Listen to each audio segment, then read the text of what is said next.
Kultureller Rassismus und die Krise der weißen Identität von Linda Martin Alcoff ist eine anspruchsvolle, theoretisch dichte, aber sehr aktuelle philosophische Intervention in die Gegenwartsdebatten über Rassismus, Kolonialgeschichte und rechte Identitätspolitiken.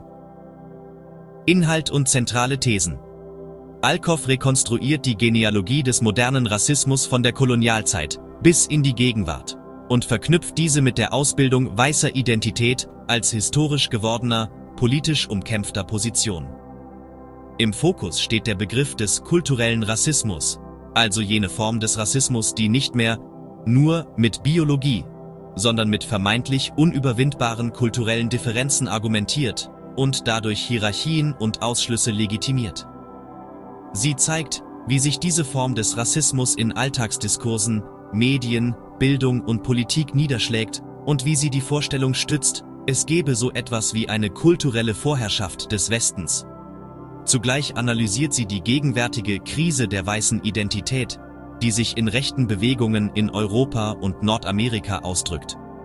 Die MigrantInnen zur Projektionsfläche für vielfältige soziale Ängste machen. Theoretischer Rahmen und Methode.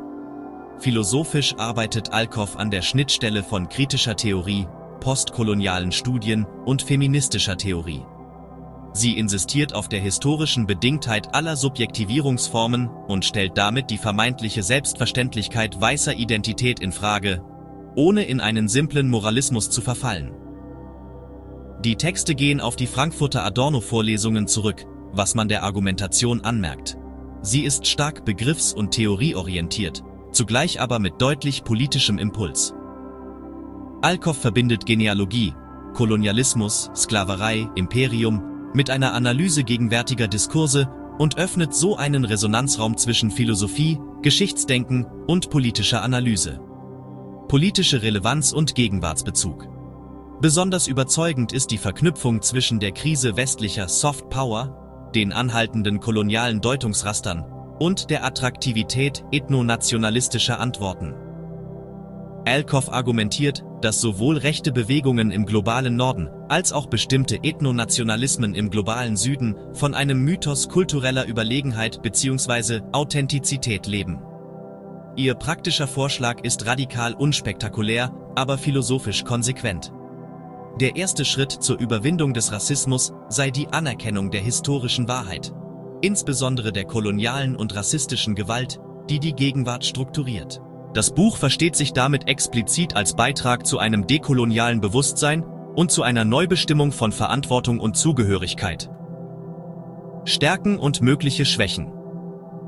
Stark ist das Buch immer dann, wenn es den Begriff des kulturellen Rassismus präzise konturiert und ihn mit konkreten politischen Dynamiken, etwa dem Aufstieg rechter Bewegungen, verschaltet. Hier liefert Alcoff ein analytisches Instrumentarium, das sich gut auf europäische Debatten übertragen lässt. Positiv fällt zudem die konsequente Verknüpfung von Rasse, Geschichte und Kultur auf, die einfache Identitätspolitiken unterläuft und stattdessen strukturelle Machtverhältnisse hervorhebt. Für LeserInnen ohne philosophischen Hintergrund kann die theoretische Dichte und der abstrahierende Stil eine Hürde darstellen. Es handelt sich eher um ein wissenschaftsnahes Essay als um eine populärwissenschaftliche Einführung. Zudem bleibt die praktische Umsetzung, jenseits des Appells zur historischen Wahrhaftigkeit, eher offen, was den Text eher als begriffliches Orientierungsangebot denn als konkret politisches Handlungsprogramm positioniert. Einordnung und Leseempfehlung.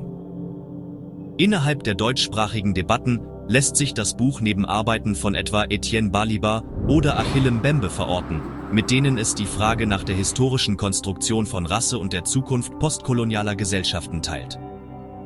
Für LeserInnen, die sich professionell oder vertieft mit Rassismustheorie, Weißseinsforschung, kritischer Theorie oder dekolonialen Ansätzen beschäftigen, ist es ein ausgesprochen lohnender, zeitdiagnostisch scharfer Text.